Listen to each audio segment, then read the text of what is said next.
Hey, what's up, guys? It's Patrick here, back on a Veterans View, and today I just kind of wanted to pick up where I left off in terms of my first video. And this video is mainly going to be focused on actually meeting with the recruiter and kind of what to expect after you've done that initial reaching out to your military branch of choice. So for myself, after I filled out that request for information,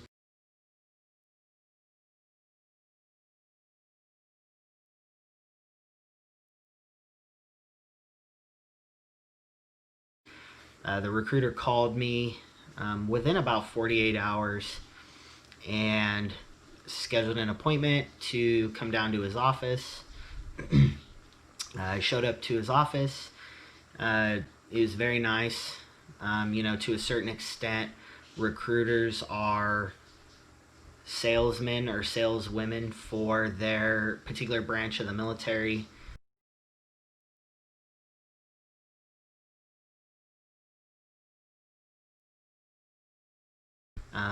They have certain numbers. I don't necessarily want to say a quota, but they do have numbers that they try and hit on a monthly basis for individuals recruited into the military. And during the time that I had joined was when we had that massive ramp up in the Middle East. So we had roughly, 100,000 troops spread out across the Middle East, Iraq, Afghanistan, Syria. And some of the requirements for joining had also been eased as well. So, for instance, at the time I joined, the Army had pushed back its age to be able to join, so you could join up to 41 years old. They were allowing people with tattoos on their hands, their necks, to join with certain waivers, as long as the tattoos weren't offensive, nothing derogatory of any nature. I even heard of some cases where individuals with nonviolent felonies on a case-by-case basis were able to join because the military across the board, needed a massive amount of personnel to fill their shortfalls. So went in, met with the recruiter, had a bunch of information I needed to fill out, medical information, making sure walking in the door there was nothing that was going to immediately flag me for not being able to join, some type of medical condition or something wrong with my eyesight or something wrong with my hearing. Make sure I didn't have any legal issues that could potentially prevent me from joining. And that process happened pretty quickly. For myself, I was 18. I had one speeding ticket to my name. That was it. Didn't have any legal issues. No. I guess my biggest hiccup with the process was the fact that my mom and her entire side of the family, they were all born and raised in Germany. So my dad and his family are all U.S. citizens. My mom, her family were all German citizens. And that was a little bit of a pain because, some of my mom's family was born in Eastern Germany, some were born in Western Germany, and this was all taking place during the Cold War.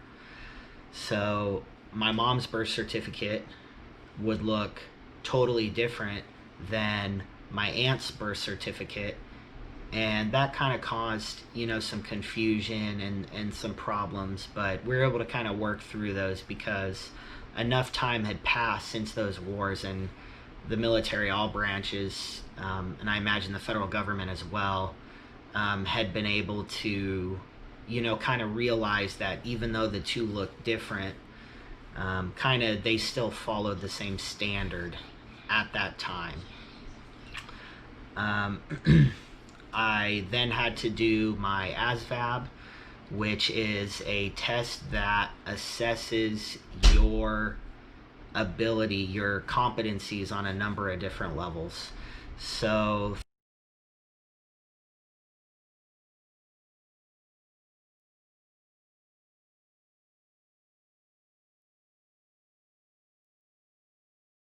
things like mathematics, your written skills, communication skills, mechanical skills, and based on the scores of this particular test, they can then take that information and tell you what jobs based on your scores would be available to you.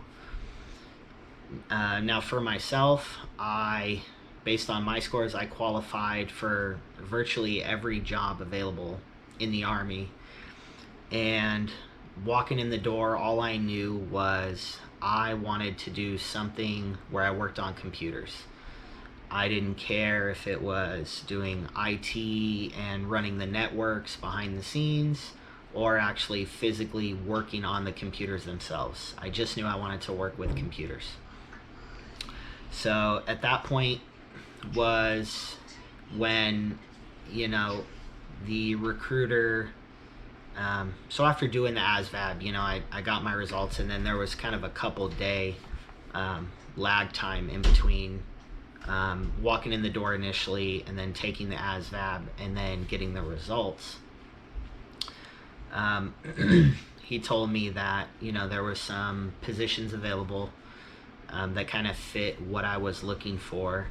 And one of those being a 35 Fox, which is an intelligence analyst, and the other being a 35 Golf, which is it was an imagery analyst at the time, but now I believe they call it a geospatial intelligence analyst.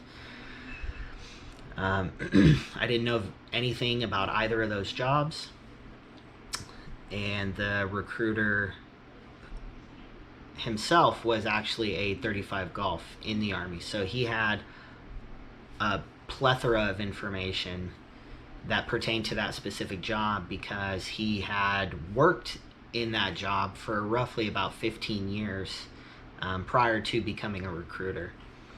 And that job, he kind of sold me on that position.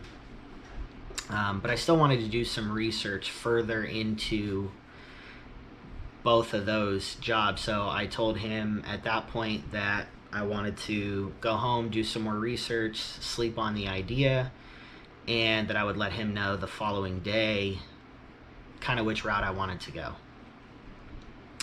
So I went home, did the research, slept on it, went in the next day, and told him I wanted to be a 35 Fox. And at that moment was when he informed me that that position was no longer available. Kind of frustrated me a little bit, but 35 Golf, which I had also done research on, sounded cool, so I was like, okay, I'll be at 35 Golf. And then he explained to me the reasoning behind why this kind of happened. So recruiters, they have a database that updates in real time that shows them all available open positions across the world for people in certain jobs. Alright guys, thanks for checking out my second video. I'm going to go ahead and end it here. My third video should be coming out probably in the next day or two, where I'm going to be going a little more in detail in terms of the availability of jobs in the particular military, how your recruiter is able to tell you what jobs are available. There is a system that they use, so if there's a particular job that you want, that job may not always be available. And if that is the job you're sold on, you may have to wait a period of time and keep checking back with them. So I'm going to go in more detail in that in my third video. If you guys like this video, please make sure hit that like button. If you've got any questions, any comments, once again, leave them down below. I'll answer every question and comment that I get. And other than that, make sure you guys subscribe to my channel. Take care. We'll see you next time.